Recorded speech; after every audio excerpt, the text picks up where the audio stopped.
Við ætlum að brjóta þetta aðeins upp núna. Það svo margt að gerast í þessu samfélagi okkar sem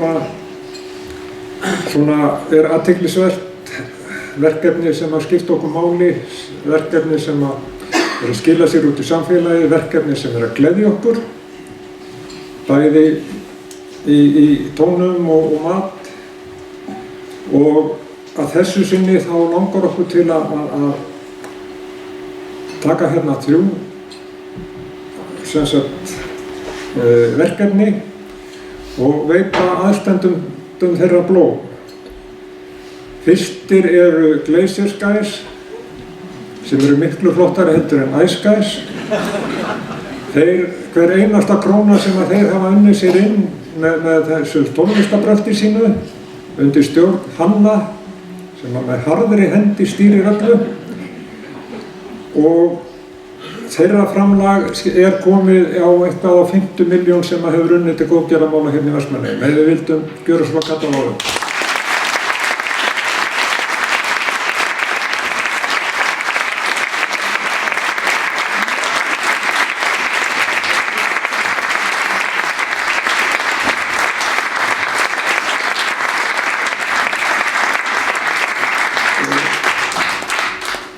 Næst það, takk fyrir, þetta maður sem kann á mikrofónum.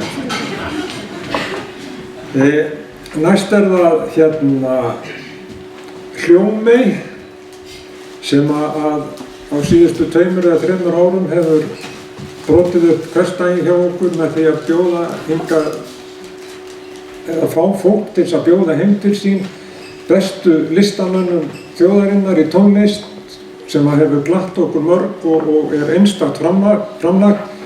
Ég veit ekki hvort að Biggi Nílsen hérna, ég held ekki, en þá bara Gummi að koma hérna upp og taka við þessu. Gjörðu svo vel, Gummi.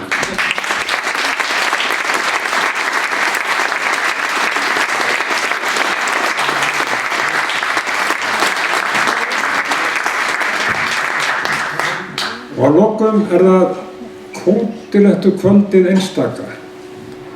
Þar eru nú upphafsmennirnir Gunnar Kokkur og Pétur Lögga. Þeir hafa, ég man nú ekki hvort það eru 15 ár sem að þeir hafa boðið upp á kótilettur af fyrstu og bestu gerð með mikilli feiti og lauk og öllu tilheyrandi. Þetta bara eins og var hjá mömmu. Ef að Gunnar og Pétur myndu vilja gjöra svo vel og koma hérna upp og taka við blómveldi, gjörðu þið svo vel.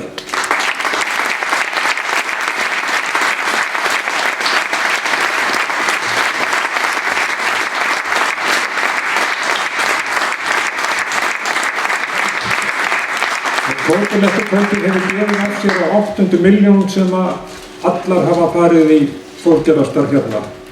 Og ég legg til að við bara þökkum þessu ágæta fólki fyrir þeirra framlag til betra lífs í Vestmannaeyjum.